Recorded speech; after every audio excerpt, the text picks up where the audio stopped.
이용규 선교사님이 쓴 기대라는 책에 이런 내용이 나옵니다. 내 꿈은 대학에서 학생들을 지도하고 연구 활동을 하는 교수가 되는 것이었습니다. 그런데 미국 유학을 준비하던 때 하나님은 내가 생각하지 않았던 방향인 이슬람 역사로 전공을 바꾸게 하신 것입니다. 당장은 이해가 되지 않았지만 그분이 이끄시는 방향으로 순종하여 내 몸을 던졌을 때 가장 귀한 사역인 복음 전하는 길로 인도받았음을 후에 깨닫게 되었습니다. 인도네시아에서 동역하게 된 일꾼들 중에는 얼마든지 높은 연봉을 받으며 미국 대학에서 가르칠 기회가 있었음에도 하나님 앞에 헌신의 월급도 주어지지 않는 사역에 기꺼이 합류했습니다. 그들은 자신들 외 모든 것을 내어주신 예수님을 만났기 때문에 삶 전체를 드려도 아까울 것이 없고 감사할 뿐이라고 고백했습니다. 모든 성취와 삶의 열매가 하나님 은혜임을 믿는 자들에게는 세상이 알 수 없는 기쁨이 있는 것입니다. 나 역시 몽골과 인도네시아에서의 모든 사역이 하나님의 전적인 은혜로 허락된 것임을 알았기에 어떤 환경의 어려움도 넘어서는 기쁨을 누리고 있습니다. 이렇게 이용규 선교사님이 얘기했다는 것이죠. 예수님을 구주로 영접한 것은 우리들에게 영적인 기쁨인 것입니다. 우리가 아직 죄인 되었을 때에 예수님께서는 그분의 전부를 내어주셨기 때문에 우리는 영원한 생명을 얻게 되었습니다. 따라서 우리들은 영원한 생명을 얻은 것에 감사와 찬송과 기쁨을 하나님께 드려야 하는 것입니다. 그리고 오늘은 예수님께서 탄생하신 날입니다. 인류의 기쁨 중 가장 큰 기쁨은 뭘까요, 여러분? 자녀들이 태어나는 겁니다. 그게 말이냐? 탄생의 기쁨이라고 하는 것이죠. 예수님의 탄생의 실로 천사도 기뻐하고 하나님도 기뻐하시고 목동들과 동방박사도 기뻐했다는 것입니다. 렙베 나흐만이 쓴 빈 의자라는 책에 이런 글이 있습니다. 항상 잊지 마시기 바랍니다. 기쁨은 그저 원한다고 해서 얻어지는 것이 아닙니다. 생명처럼 솟아오르는 것입니다. 이렇게 말했어요. 이 말은 무슨 말이냐? 잠시 왔다가 없어지는 기쁨은 진정한 기쁨이 아니란 거예요. 아무것도 하지 않아도, 무엇을 받지 않아도 기쁨이 계속 샘솟듯 솟아오르는 기쁨이 진정한 기쁨이라고 하는 것입니다. 이 코미디언을 통해 얻는 웃음과 기쁨도 허무한 것이라 말할 수는 없는 것이죠. 이런 기쁨도 딱딱하고 메마른 삶에 좋은 활력소가 될 수 있습니다. 그러나 이런 웃음과 기쁨은 다른 사람들에게서 주어지고 만들어진 것이기 때문에 나의 것이 될 수 없다는 것입니다. 내 안에서 생명처럼 샘들이 솟아오르듯 올라와야 진정한 기쁨이 될 수 있다는 것이죠. 사랑하는 성도 여러분, 성탄의 이 아침에 주님께서 주시는 내 영혼 깊은 곳에서 솟아오르는 참된 기쁨을 누리시기를 예수 이름으로 간절히 축원드립니다. 오늘 본문은 예수님의 탄생을 찬양함에 있어서 천사들의 찬송에 대해서 말씀하죠. 그리고 목자들이 경배하고 있습니다. 예수님께서 태어날 때 비록 낮고 비천한 모습으로 오셨는데 근본적으로 천사들의 경배를 받아 마땅한 하나님의 아들이요 메시아라고 하는 사실을 강조하고 있는 본문이죠. 천사들의 증거는 메시아의 탄생 자체가 기쁨의 소식, 곧 복음이라고 증거하고 있는 것입니다. 첫사람 아담의 타락 직후부터 예언된 대망의 메시아 예언이 복음이라고 하는 말씀인 것이죠. 그리고 메시아는 인생들을 죄의 사망으로부터 구해내셨다는 거예요. 그리고 의와 평강과 희락으로 가득 찬 새 하늘과 새 땅으로 인도하신다는 것입니다. 이것이 바로 기쁜 소식이라고 말씀하고 계신 것입니다. 둘째로 예수님 탄생 소식이 양떼를 치던 가난하고 초라한 목자들에게 맨 처음 전해졌다는 것이죠. 이 사실은 예수님이 주실 구원이 영적으로 가난하고 자신의 죄와 초라함을 깨닫는 자에게 주어질 것이다 라는 것들을 강조하고 있는 것입니다. 오늘 본문을 통해서 예기치 못한 구원의 기쁨이라고 하는 제목으로 하나님의 은혜를 나누겠습니다. 예기치 못한 구원의 기쁨은 과연 뭐냐? 예수 그리스도의 탄생인 것이죠. 11절 12절을 한번 읽어볼까요? 시작. 오늘 다윗의 동네에 너희를 위하여 구주가 나셨으니 곧 그리스도 구주십니다. 너희 가서 강보에 쌓여 구에 누워있는 아기를 보리니 너희에게 표적이니라 하더니. 아멘. 이 말씀은 전사들이 목자들에게 메시아가 탄생한 사실에 대해서 알려주는 내용입니다. 전사들은 강보에 쌓여 구에 누워있는 아기가 곧 구세주라고 말하고 있죠. 근데 세상을 구원하실 구주의 등장은 참으로 시시하고 볼품이 없는 것입니다. 온 인류의 구주가 인간으로 태어나는 겁니다. 말이 안 되는 것이죠. 여기서 오늘이라고 하는 말은 두 가지의 의미를 지니고 있습니다. 첫째는 구속사의 시작, 구원의 시기를 말하는 어떤 기간이라고 하는 개념을 말하고 있죠. 그리고 다른 하나는 어떤 일이 발생하는 역사상의 특징적인 한 날을 가리킵니다.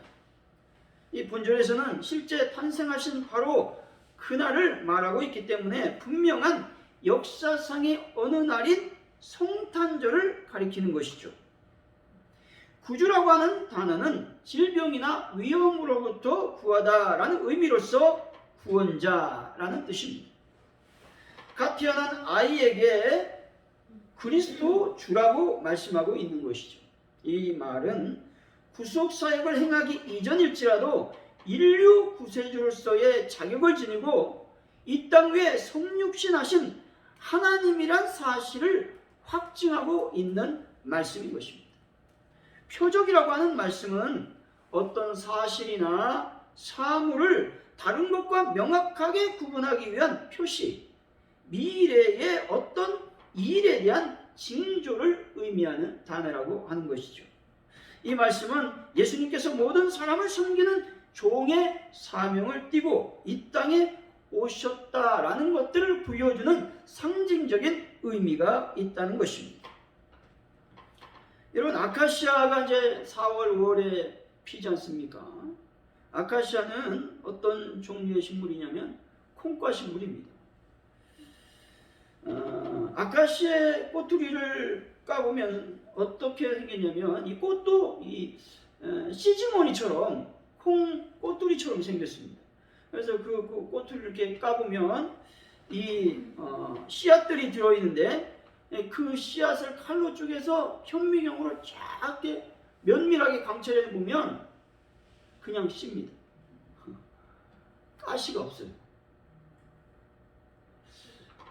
그리고 아카시아를 심으면 처음에는 떡잎이 나오죠. 떡잎이 나올 때 가시가 있어요, 없어요? 가시가 없어요.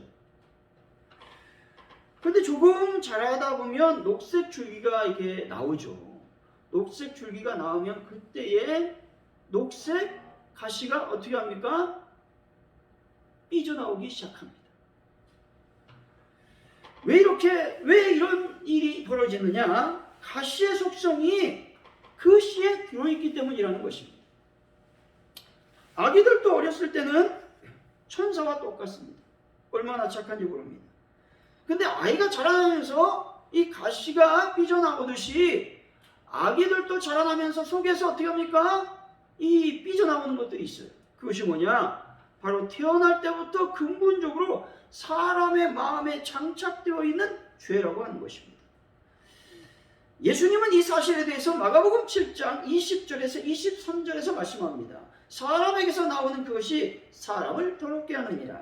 속에는 곧 사람의 마음에서 나오는 것은 악한 생각, 곧 음란과 도둑질과 살인과 간음과 탐욕과 악독과 속임과 음탕과 질투와 비방과 교만과 우매함이니 이 모든 악한 것이 다 속에서 나와서 사람을 더럽게 하느니라 말씀합니다.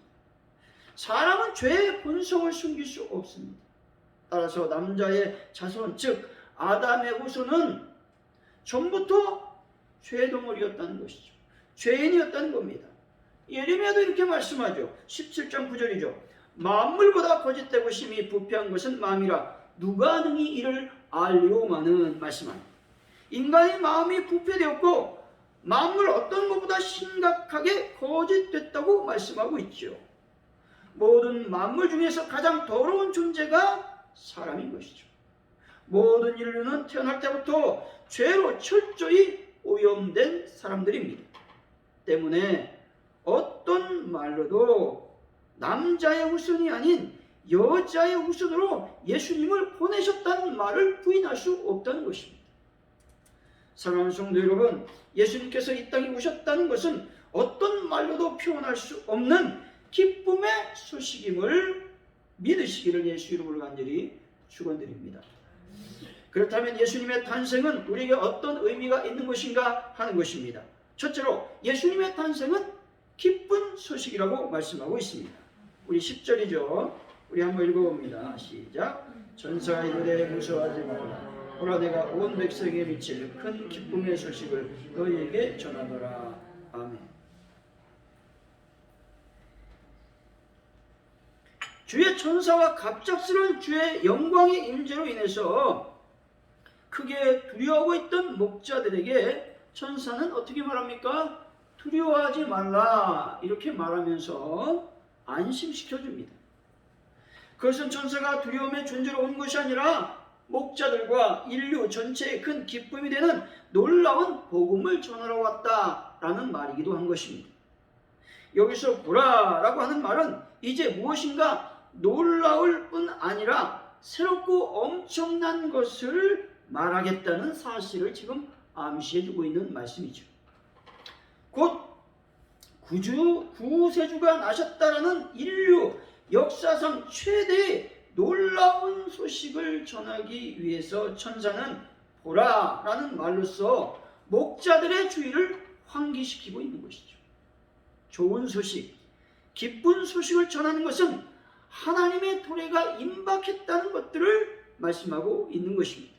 또 이것은 예수 그리스도를 통해 얻어지는 구원이 임박했다라고 하는 말씀이죠. 즉 주의 나심은 그를 기다리는 백성들에게 큰 기쁨의 좋은 소식인 것이죠. 예수 그리스도의 탄생, 이 기쁜 소식은 이스라엘 민족뿐만 아니라 모든 사람, 모든 민족에게 미치는 것이다 라고 말씀하고 있습니다. 이미 우리들은 이 기쁜 소식을 받은 사람들이라는 것이죠. 삶 속에서 이런 기쁨이 충만할 때가 있습니다. 이 강준미 목사님이 쓴 지혜와 영적 성숙이라는 책에 이런 글이 나옵니다. 이분이 이제 교회를 개척하고 재정적으로 어려운 시기를 보냈답니다. 근데 월말까지 꼭 처리해야 될 청구서가 하나 있는데 그 청구서가 54달러 17센트가 부족했답니다. 납부일이 가까우면서 이제 마음이 불안한 거예요. 이게 납부일이 이제 다가왔습니다. 그래서 너무 불안해가지고 하나님 어떻게 해야 됩니까? 계속 어떻게 합니까? 이분이 할 수 있는 일이 아무것도 없는 것입니다. 기도하는 일밖에 없었습니다. 그래서 한참 하나님께 울면서 기도했다는 것이죠. 그랬더니 기도가 마치자마자 우편물 하나가 도착했어요. 봉투 안에는 메모 한 장 없이 54달러 21센트만이 들어있었습니다. 아멘을 안 하시네요. 이 아멘이죠, 이건.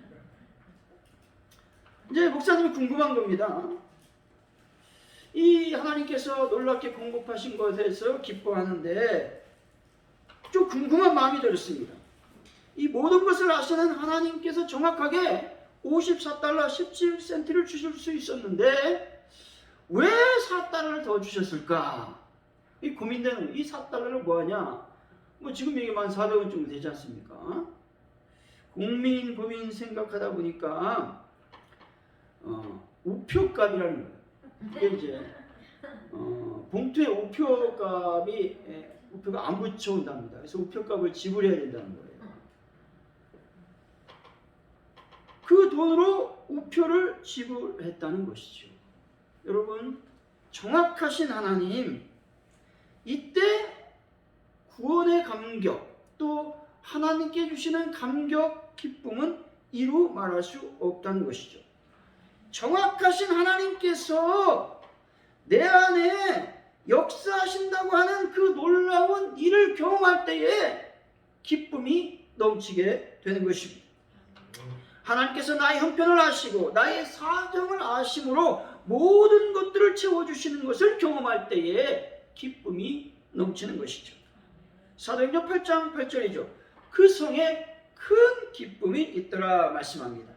사마리아 성에 어떤 일이 벌어집니까? 빌립이 가서 하나님의 복음을 전했습니다. 근데 놀라운 역사가 일어났는데 많은 사람들에게 붙어있던 더러운 귀신들이 크게 소리 지르면서 나가는 놀라운 역사가 일어납니다. 또한 많은 중풍병자, 못 걷는 사람이 치료를 받는 놀라운 역사가 일어나게 되었다는 겁니다.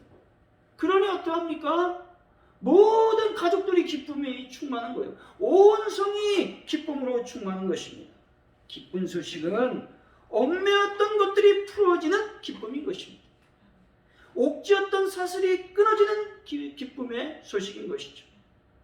예수님 때문에 고통과 고난, 핍박과 어려움을 당하는데 기뻐할 수 있는 겁니다. 왜냐하면 이것이 기쁜 소식이기 때문에 그렇다라고 하는 것이죠. 마태복음 5장 12절입니다. 기뻐하고 즐거워하라. 하늘에서 너희의 상이 큼이라. 너희 전에 있던 선지자들도 이같이 박해하였느니라 말씀합니다. 최고의 기쁜 소식은 하늘에 여러분의 상급이 있다는 사실입니다.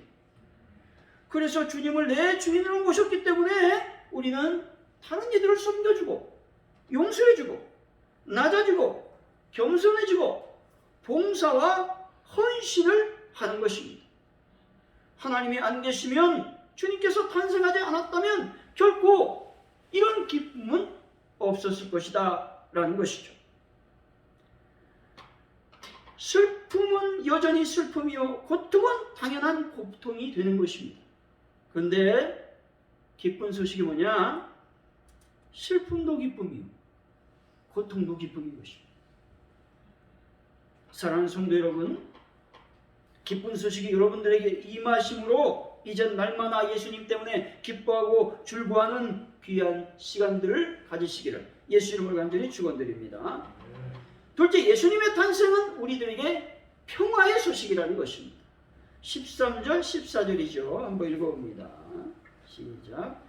우리는 수많은 천군이 그 천사들과 함께 하나님을 찬송하여 이르되 지극히 높은 곳에서는 하나님께 영광이요 땅에서는 하나님이 기뻐하신 사람들 중에 평안하다 하니라. 아멘.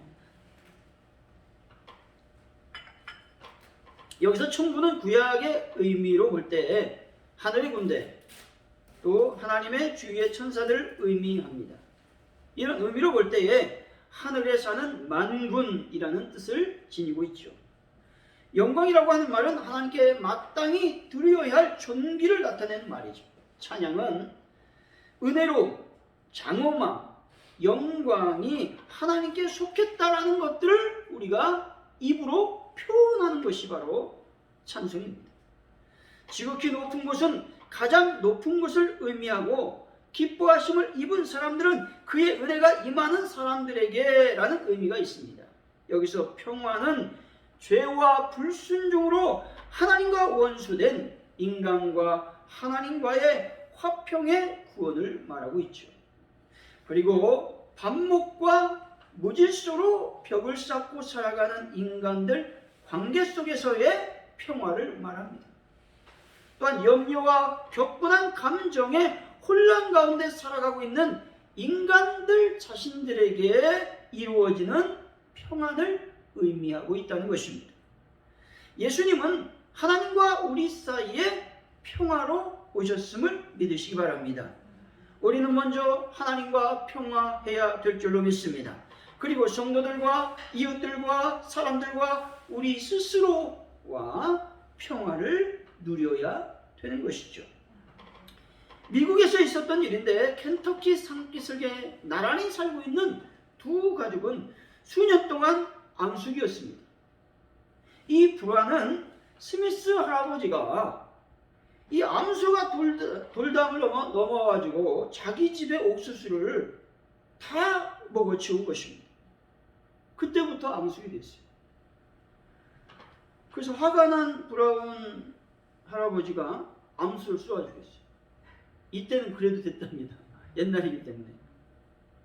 이 장면을 딱 보고 있으니까 스미스 가문과 이 브라운 가문들의 그 남자들이 막 나와서 서로 총을 쏘아서 다 죽게 되었다는 것이죠. 그 브라운 가문의 연장자인 빌은 죽은 사람 중에 한 사람이 자기 아버지였기 때문에 내가 반드시 원수를 갚겠다, 이런 복수의 마음을 갈았지만 어쩔 수 없이 군대에 가게 되었습니다. 그러자 그의 어머니는 가족을 부양하느라 고된 일을 해야만 됐다는 것이죠. 근데 어느 날 크리스마스 날인데 스미스 가족의 가장은 그의 가족들 내고 교회를 갔습니다. 이제 가장은 교회를 잘 안 들어가잖아요. 자녀들과 이제 아내만 이제 모셔드리고 이제 집에서 이제 밖에서 기다립니다. 그때는 또 차가 없으니까 얼마나 추웠겠어요. 그날따라 엄청 추운 거예요. 그래서 이 스미스가 이 교회 안으로 들어갔습니다. 너무 추워서. 근데 그때 설교를 이 말씀을 하시는 거예요. 평화의 왕 예수 그리스도라고 하는 말씀으로 목사님이 말씀을 증거합니다. 근데 그 말씀을 듣는데 막 눈물이 나는 거예요. 감동이 되는 것입니다. 그는 집으로 돌아가는 길에 이 브라운 가문을 지나면서 야, 내가 그 집안의 가정을 살해했구나, 이 죄책감을 깨닫기 시작합니다. 그때부터 하나님께 회개 기도하고 또 기도했습니다. 그러면서 내가 어떻게 하면 저 가정을 도와줄 수 있을까 고민하다가 남몰래 그 가정을 좀 도와줘야 되겠다, 이런 생각을 하고 그 가문, 즉 브라운 가문 식구들에게 매일 음식을 한 바구니씩 몰래 전해줄 꼬마를 고용했습니다. 꼬마가 매일같이 갖다 음식을 나르는 것입니다. 그 후 빌이 군대에서 돌아와서 이런 이야기를 듣고 너무 고맙지 않습니까? 그래서 누가 그랬나, 이 꼬마 아이를 졸졸졸 조심스럽게 따라갔더니 누구냐면 스미스네 가족.